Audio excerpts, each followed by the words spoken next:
Richard Harlan smiled with quiet triumph as he stood before the entire board of Ashford Holdings and announced that if Chloe wanted to keep her seat as chief executive, she would have to marry the poor man standing at the back of the room. Every head turned toward Daniel Carter, a widower in a faded gray suit that had clearly seen better decades. Whispers rippled through the mahogany chamber, and several board members exchanged amused glances, certain they were about to witness the final humiliation of a young woman who had risen too fast for their liking.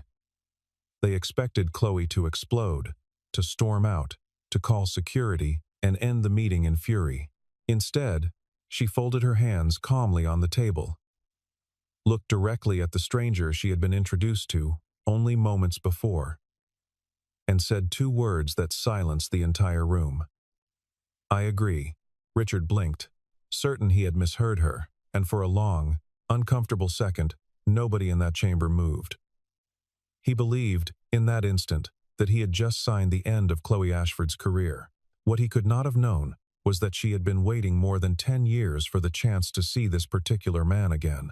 Ashford Holdings was not merely a company. It was an empire built across 4 decades by a man named Walter Ashford, a financier who had turned a small regional investment firm into a conglomerate worth tens of billions of dollars, with divisions spanning real estate, logistics, and private equity. Chloe had grown up inside that empire, learning the language of balance sheets before she learned to drive, and when her father died of a sudden heart failure 2 years earlier, the board had done something unprecedented. They had installed her as chief executive at the age of 32, making her the youngest person ever to sit in that chair. It was a decision born half of respect for Walter's wishes and half of desperation, since no other candidate commanded the loyalty of the founding family's remaining shares. For a while, it worked. Chloe proved sharper than anyone expected, closing 2 acquisitions in her first year and stabilizing a company that had been drifting under her father's declining health. But grief creates openings. And Richard Harlan, her stepfather by her mother's second marriage, had been circling those openings since the funeral. Richard had never built anything himself. He had married into money twice and inherited influence rather than earning it, and his resentment toward Chloe ran deeper than simple ambition. He saw in her every mark of Walter's genius, the same instinct for negotiation, the same refusal to be intimidated in a room full of men who assumed authority belonged to them by default, and it infuriated him that a woman half his age could command a boardroom he had spent years trying to enter. When the founder's will named him only as interim chairman, a temporary caretaker role meant to bridge the transition, Richard treated it instead as a coronation. He spent months quietly courting board members with private dinners and promises of expanded compensation packages, building a coalition that owed him favors rather than loyalty to the Ashford name. By the time he made his move, he had already secured enough votes to make his threat credible. And he knew it. The scheme began subtly. Analysts started receiving anonymous tips suggesting Ashford Holdings was overextended, and within weeks the stock had slipped nearly 12% on rumors that traced back, though no one could prove it yet, to leaked internal memos that Richard himself had authorized. Reporters who once wrote glowing profiles of the young chief executive began publishing pieces questioning her readiness, her judgment, her right to the position at all. Richard fed this narrative deliberately, appearing at charity galas to express manufactured concern about the company's direction, always careful to frame himself as a loyal family member simply worried for the institution his late business partner had built. By the time he stood before the board with his ultimatum, he had spent nearly a year laying the groundwork, and he believed the trap was airtight. Marry a man of his choosing, a man so obviously beneath her social standing that the humiliation alone would break her public image, or step down and hand him the chair he had coveted for years. The name he selected was almost cruel in its precision. Daniel Carter was 41 years old, a widower who had lost his wife 6 years earlier, a man who repaired industrial machinery for a modest manufacturing firm and lived in a rented 2-bedroom house on the edge of the city. Richard had chosen him from a list assembled by a private investigator, specifically searching for someone with no wealth, no connections, and no way to fight back against whatever narrative the press decided to construct. He wanted a symbol of everything the Ashford board considered unworthy, someone whose mere presence beside Chloe would suggest desperation, someone the tabloids could mock relentlessly while Richard positioned himself as the responsible adult protecting the family legacy. Several board members actually laughed when his name was read aloud, and one openly suggested that no woman in Chloe's position would ever agree to such an arrangement. The room fell into an uneasy hush waiting for her refusal. Chloe reached for the folder in front of her, the one containing Daniel's basic profile. A single page, with his photograph clipped to the corner. The moment her eyes settled on his face, something shifted in her expression that no one in that room could interpret correctly. Richard mistook it for shock, for the beginning of despair, and he allowed himself a small, satisfied smile as he watched her study the photograph a second longer than necessary. What he did not understand, what none of them understood, was that Chloe was not looking at a stranger, chosen to humiliate her. She was looking at a face she had spent more than a decade trying to find again. A face that had once appeared in her darkest hour and vanished before she could even learn his full name. When she finally looked up and agreed to the marriage, her voice was steady in a way that unsettled Richard far more than any outburst would have. He had expected tears or fury, and instead he received calm certainty, though he had no way of knowing why. 10 years earlier, Chloe had been an entirely different person, a college junior on academic scholarship, working 2 part-time jobs to cover expenses her scholarship did not fully address. That autumn, everything had collapsed at once. A clerical error at the financial aid office cost her the scholarship for an entire semester. And by the time the mistake was corrected, she had already been evicted from her apartment for missed rent. Her laptop had died with an unfinished thesis draft still inside it, and she had nowhere to sleep that was not a friend's couch or, on the worst nights, a 24-hour diner near campus. She remembered sitting in that diner at 2 in the morning, staring at a cup of coffee she could barely afford, convinced that everything she had worked for was about to disintegrate because of a bureaucratic error that was not even her fault. She had never felt so completely alone in her life, and the shame of it, the fear of asking anyone for help, kept her frozen in that booth for hours. That was the night Daniel found her. Though at the time she knew him only as a quiet man who worked the overnight shift at a repair kiosk near the diner. He had noticed her sitting there 3 nights in a row, always the same booth, always the same untouched coffee, and on the 3rd night he finally approached and asked, without any judgment in his voice, whether she needed help. She told him everything, more than she intended to: the scholarship, the eviction, the ruined laptop with a semester of research trapped inside it, and instead of offering hollow sympathy, Daniel did something practical. He took the laptop from her bag, worked on it himself over the following 2 days, using spare parts from the repair shop, and returned it to her fully functional with every file intact. When she tried to pay him, he refused, insisting the parts had cost him nothing since they were salvaged from broken machines nobody wanted anymore. He also handed her an envelope with enough cash to cover a week of rent at a cheaper apartment he happened to know was available. Money he could not easily spare himself, though he never said so at the time. He did more than solve her immediate crisis. He connected her with a tutoring position at the university that paid enough to bridge the gap until her scholarship was reinstated. A job she would never have found on her own because it was never formally advertised, filled instead through word of mouth among people Daniel happened to know. When she asked why a stranger would do so much for someone he had just met, he simply told her that everyone deserves one person willing to catch them before they hit the ground, and that someone had once done the same for him. He told her not to give up simply because today happened to be unbearably difficult. Because difficult days did not last as long as they felt like they would. Then, before she could properly thank him, before she even learned his last name, he was gone, transferred to another city for a new job opportunity that came up suddenly, leaving no forwarding address and no way for her to repay a debt she considered impossible to repay. For years afterward, Chloe searched for him in whatever fragments of time her demanding life allowed. She asked at the old repair shop, only to learn he had left without leaving contact information. She scanned professional networking sites for a Daniel who matched his description, checked obituaries with a knot of dread whenever she encountered a name that matched, and eventually resigned herself to the possibility that she might never find the man who had quietly saved her future. She built her career, rose through Ashford Holdings with a determination that colleagues often attributed to raw ambition. Though privately, she understood it differently. She was building a life worthy of the second chance a stranger had given her, and some part of her never stopped hoping that one day, in some unexpected way, their paths would cross again. When Richard slid that folder across the table, thinking he was delivering a punishment, he had instead delivered the answer to a question she had carried for 10 years without ever expecting it to be solved in a boardroom.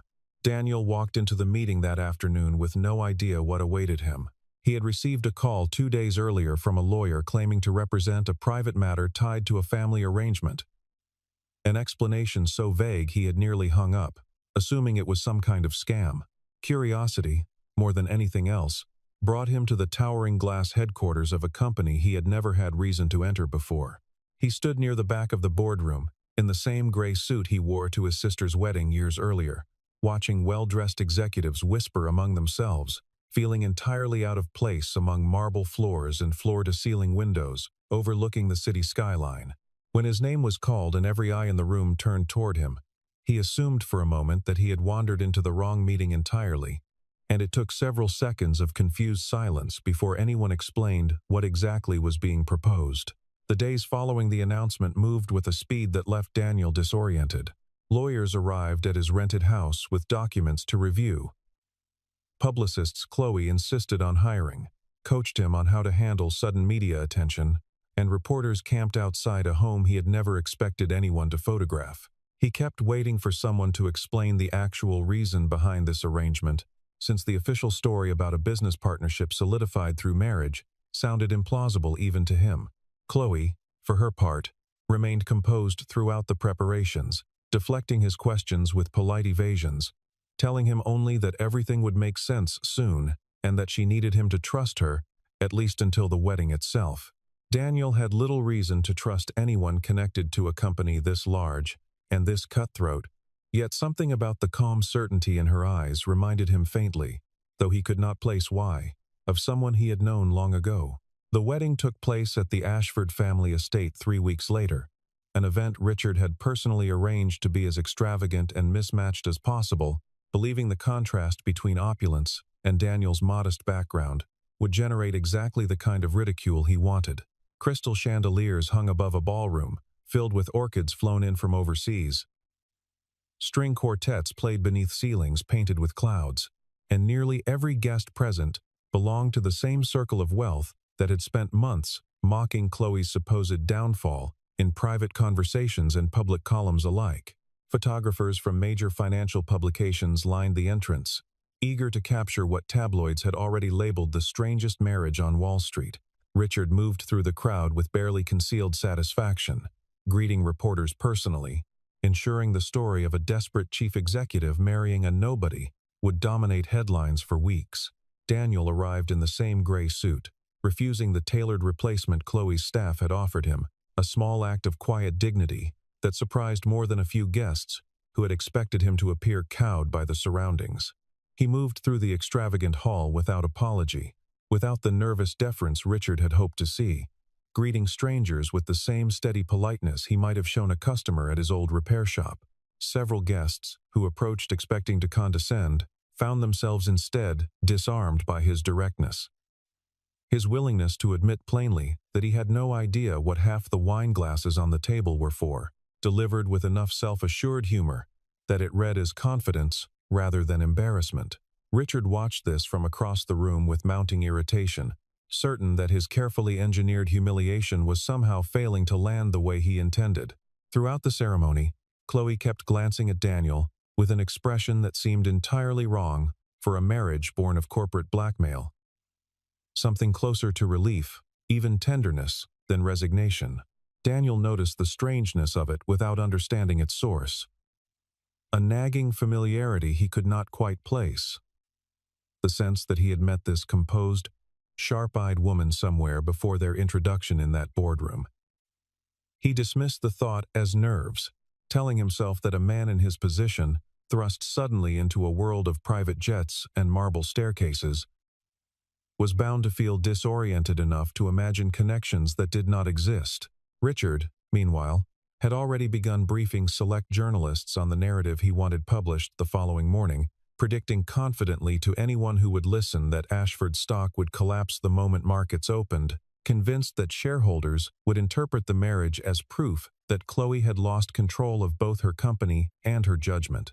After the ceremony ended, and the last of the guests had departed into the cold autumn night, Chloe found Daniel standing alone on the estate's stone terrace, looking out over gardens illuminated by strings of soft white lights. She approached quietly and stood beside him for a long moment before speaking, her voice lower and more vulnerable than anything he had heard from her during the entire chaotic engagement. "I have been waiting for this day for a very long time," she told him. Watching his face carefully for a reaction, Daniel turned to her, utterly confused, certain he had misunderstood. Since as far as he knew, they had met for the very first time only 3 weeks earlier under the strangest circumstances imaginable. He asked her, gently, what exactly she meant, and for a moment she simply studied his face, searching for some flicker of recognition that had not yet surfaced, before deciding the full truth could wait a little longer. Life inside the Ashford estate settled into an uneasy rhythm over the following weeks.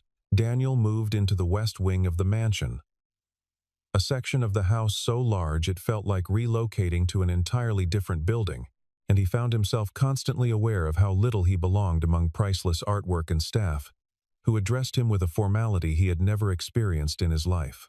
Richard treated him with open contempt whenever their paths crossed, assigning him meaningless tasks meant to underscore his outsider status, once instructing household staff to seat him at a separate table during a private dinner meant for senior executives, and repeatedly introducing him to guests with subtle emphasis on his previous occupation, always delivered with a faint sneer designed to remind everyone, present exactly how far beneath the Ashford name he supposedly stood.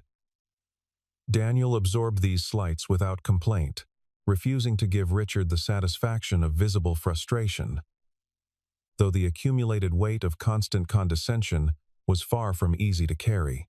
One evening, left alone in the estate's private study while Chloe attended a late board session, Daniel noticed a thick folder of quarterly financial reports left open on the desk, apparently forgotten in the rush of the day.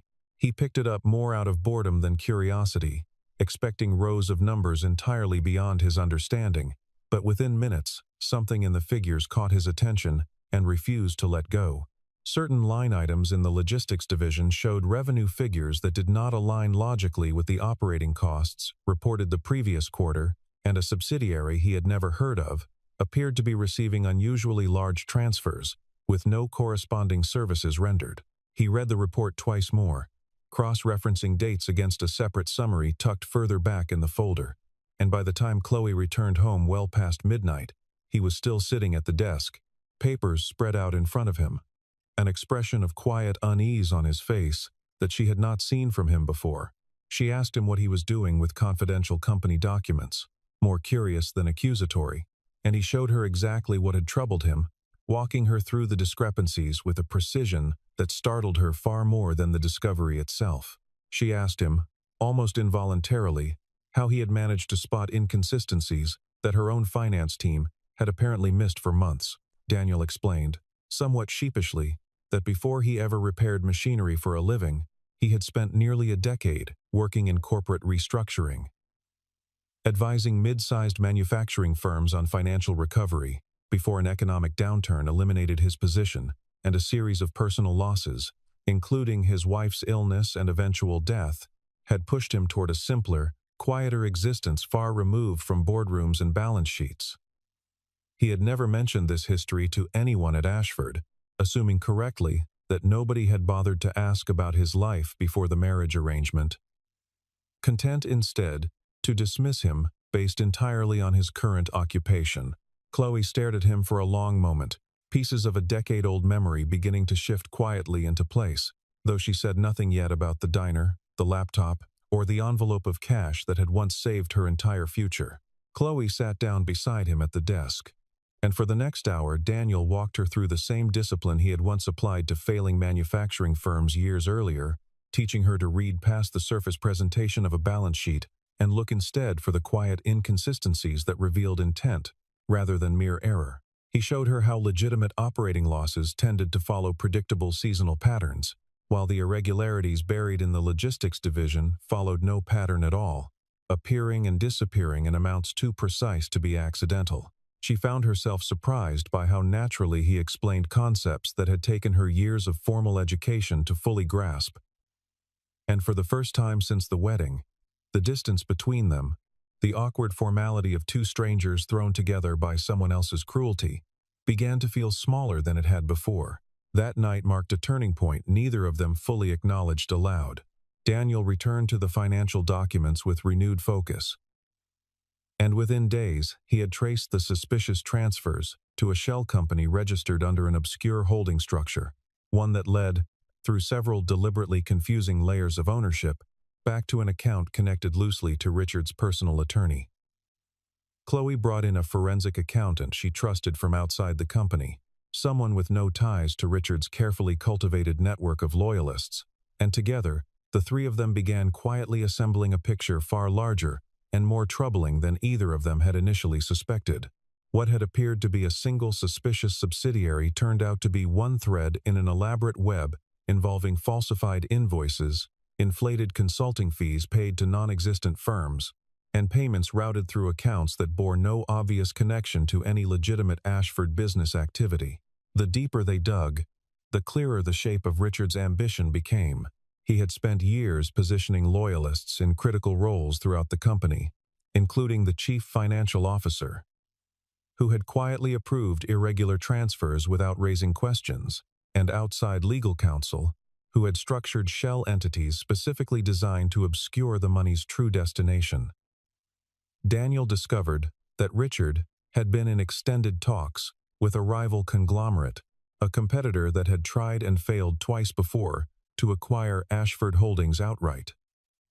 And the pattern of manipulated stock prices, leaked negative press, and manufactured internal chaos all pointed toward a single goal.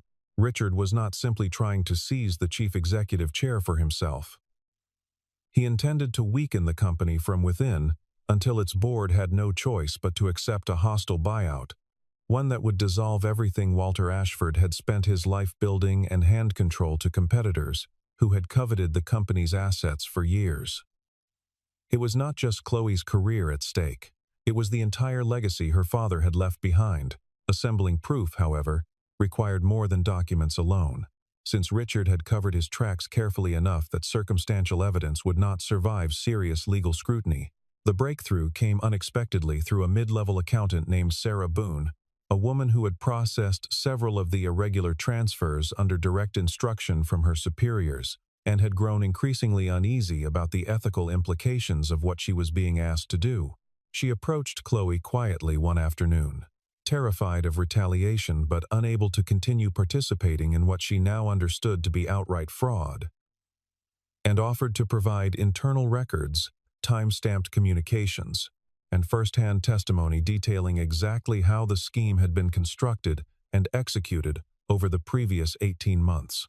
Her cooperation transformed a promising but fragile case into something with real legal weight, though it also meant the countdown toward confrontation had officially begun, and there would be no retreating once Richard realized what was happening.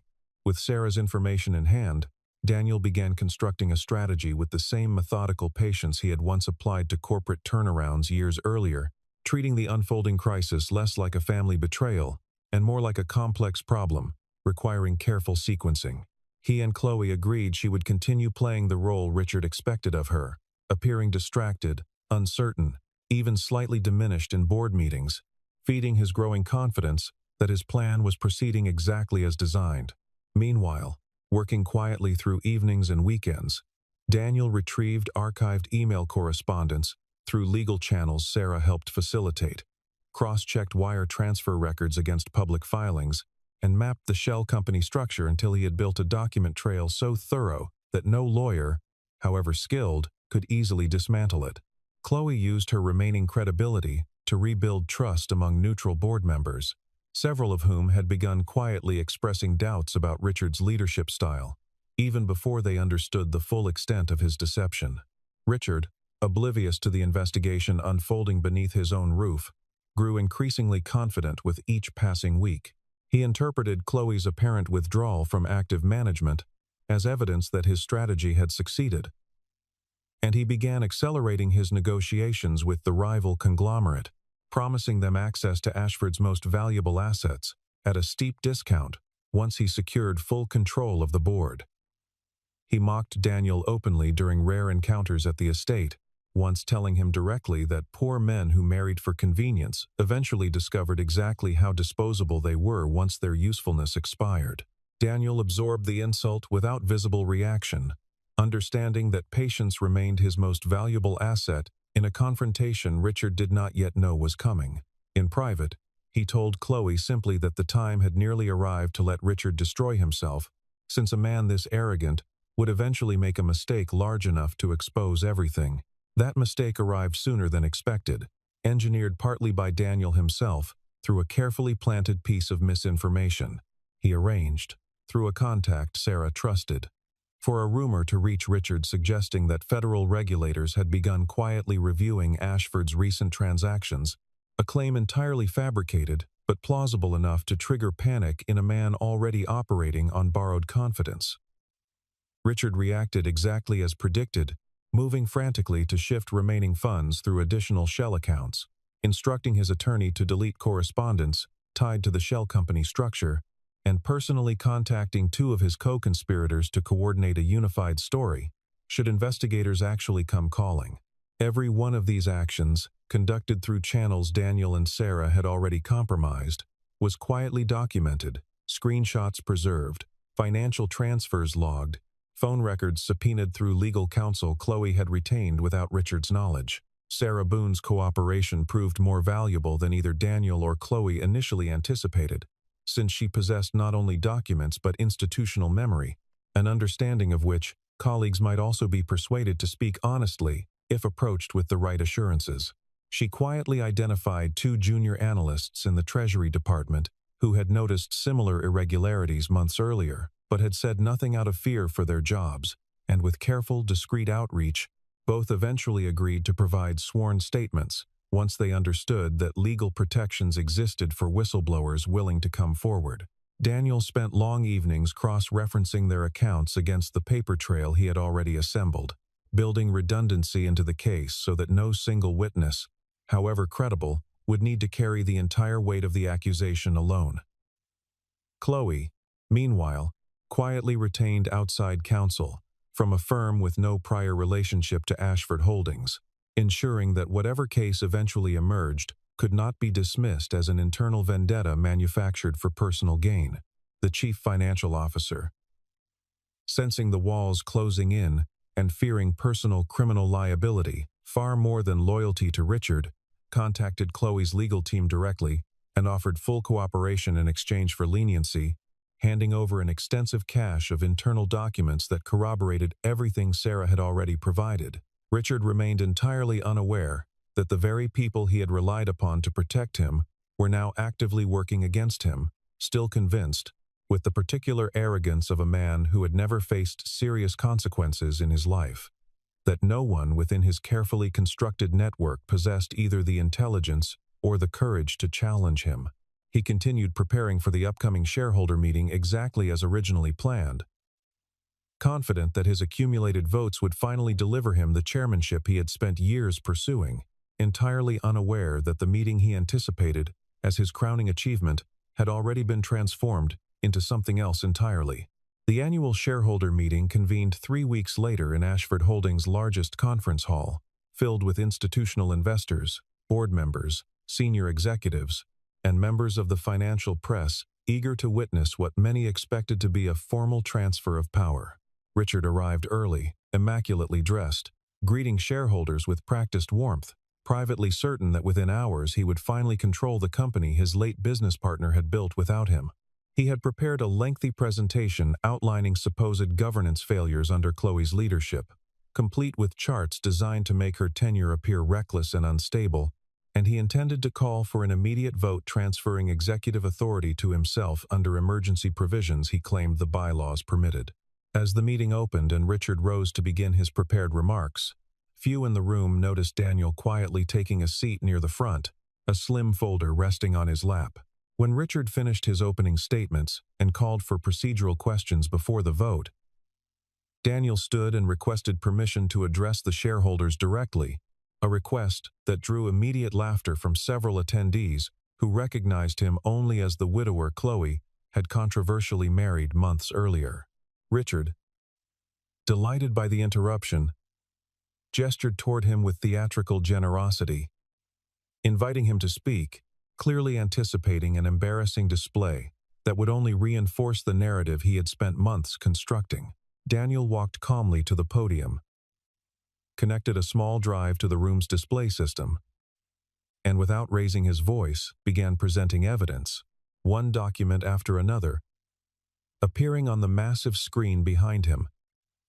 Financial records showing the falsified invoices, wire transfers tracing back to shell accounts linked to Richard's personal attorney, internal emails coordinating the cover-up, and finally recorded phone conversations, obtained legally through cooperating witnesses, in which Richard could be heard discussing the planned hostile acquisition in explicit detail. The room fell into stunned silence as the presentation continued, shareholders leaning forward, journalists scribbling frantically, board members exchanging horrified glances as the full scope of the scheme became undeniable. Richard's confident expression drained away piece by piece with each new document, his face growing pale as he realized the trap that had been quietly constructed around him over the previous months. He attempted to interrupt, insisting the evidence had been fabricated, that Daniel was nothing more than a desperate outsider attempting to manufacture relevance within a company he had no legitimate claim to, but his objections carried little weight against the meticulous documentation now displayed before hundreds of witnesses. Ashford's general counsel, who had reviewed the materials independently over the preceding days, rose to confirm that the evidence appeared sufficient to warrant immediate referral to federal investigators, a statement that eliminated whatever remaining doubt lingered in the room. A senior board member who had once championed Richard's rise to interim chairman rose partway through the presentation, visibly shaken, and asked whether the documents could be independently verified before any further action was taken, a question Daniel answered by inviting the room's own forensic auditor, a woman the board had trusted for over a decade, to confirm the authenticity of each record in real time. She did so methodically, cross-checking bank identifiers and transaction timestamps against public filings, projected simultaneously on a second screen, and with each confirmation the atmosphere in the hall grew heavier, shareholders shifting uncomfortably as the last remaining doubts about Richard's guilt dissolved entirely. One elderly investor, a man who had known Walter Ashford personally for 30 years, stood and asked Richard directly whether he had any explanation at all for the shell accounts bearing his attorney's signature, and Richard's failure to offer a coherent answer told the room everything it needed to know. Richard, cornered and increasingly desperate, resorted to the only weapon he had left, turning toward the assembled shareholders with a final, contemptuous outburst, insisting that no reasonable person in that room would ever take seriously the word of a poor nobody who had married into the family purely for financial gain. The accusation landed with none of the force he intended, since the documented evidence spoke far louder than any insult he could muster, and several shareholders visibly recoiled at the desperation evident in his tone. It was in that moment, with the room still absorbing the magnitude of what had just been revealed, that Chloe rose from her seat at the front of the hall and walked calmly to stand beside her husband, ready to deliver the final piece of the story Richard had never anticipated. Chloe addressed the room with a composure that immediately commanded attention, informing shareholders that everything they had just witnessed, every document, every piece of evidence, had been assembled under the strategic direction of the very man Richard had spent months publicly humiliating. She explained, briefly and without unnecessary embellishment, that Daniel possessed nearly a decade of experience in corporate restructuring and financial investigation, expertise Richard had never bothered to research before selecting him as an instrument of ridicule. The revelation shifted the entire energy of the room. Shareholders who had arrived prepared to support Richard's leadership bid, now openly reassessing everything they thought they understood about the marriage, the scandal, and the man they had dismissed without a second thought. Several board members who had quietly aligned themselves with Richard began distancing themselves visibly, aware that continued association with him now carried significant personal and professional risk. Security arrived within minutes, summoned discreetly by Ashford's legal team once the general counsel confirmed sufficient grounds for immediate action, and Richard was escorted from the conference hall in full view of shareholders, journalists, and the household staff who had once treated him with the deference befitting an interim chairman.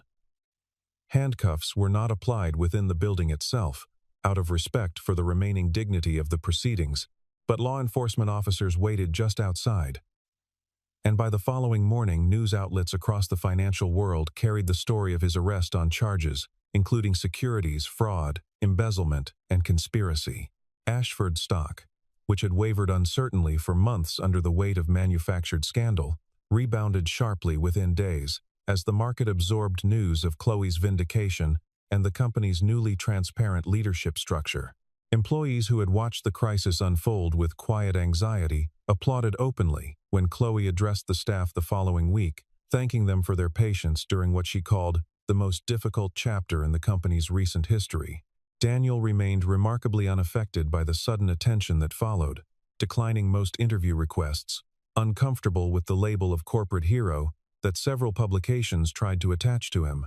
He preferred instead to spend his newfound free time helping Chloe rebuild trust across the organization, quietly advising on governance reforms designed to prevent any future concentration of unchecked power within the company, insisting that transparency, not personal loyalty, should govern how Ashford Holdings operated going forward.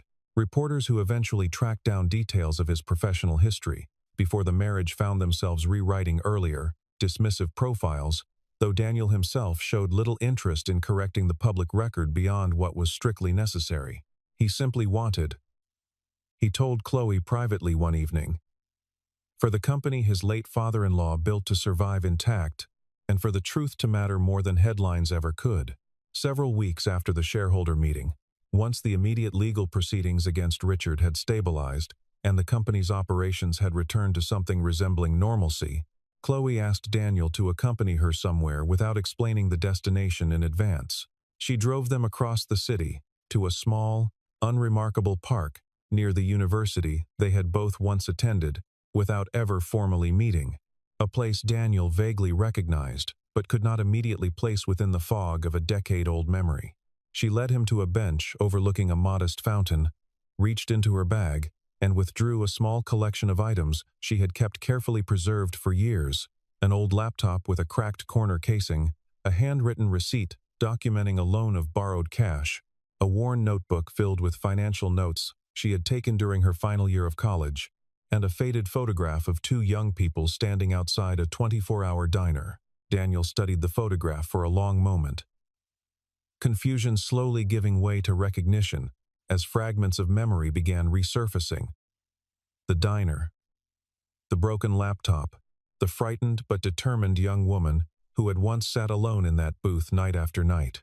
He looked up at Chloe, disbelief spreading across his face as the pieces finally aligned completely, understanding at last why her expression on their wedding day had carried such unexpected tenderness, why she had known his name before he ever properly introduced himself, why she had agreed so calmly to a marriage everyone else in that boardroom assumed would destroy her. Chloe's voice trembled slightly as she told him she had spent 10 years searching for the man who quietly saved her future and vanished before she could thank him properly, 10 years wondering whether she would ever have the chance to repay a debt that had shaped the entire course of her life. Daniel sat in stunned silence for a long moment, absorbing the weight of a coincidence that felt, the longer he considered it, less like coincidence and more like something the universe had been patiently arranging all along. He told her, his voice unsteady with genuine emotion, that he had never imagined a small act of kindness offered to a frightened stranger in a diner could ripple outward to reshape an entire life, hers and, though he had not fully realized it until this moment, his own as well. He explained that after his wife's death, he had drifted through years feeling disconnected from any real sense of purpose, taking the repair job simply because it required little emotional investment, never suspecting that fate would eventually circle back and hand him a second chance at meaningful connection through the strangest possible circumstances. Chloe reached for his hand, and for the first time since their wedding, Neither of them treated the gesture as part of an arrangement forced upon them by someone else's ambition.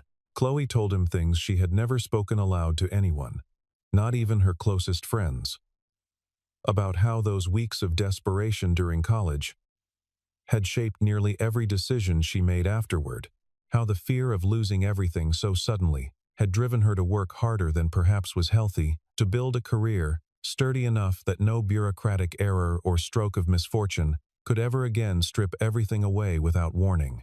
She admitted that she had sometimes wondered whether her relentless drive had cost her something important, a fuller personal life, deeper friendships, time spent simply existing rather than constantly proving herself worthy of a chair she had inherited through tragedy, rather than earned through years of gradual advancement. Daniel listened without interrupting, recognizing in her words an echo of his own quieter reckoning after his wife's death.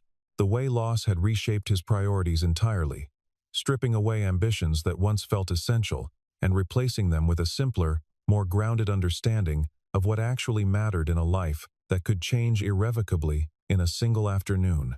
They talked for hours on that park bench as the afternoon light faded into evening, revisiting memories neither had fully processed until now, reconstructing the timeline of their separate lives, and marveling at how close their paths had come to crossing again, long before Richard's scheme accidentally reunited them.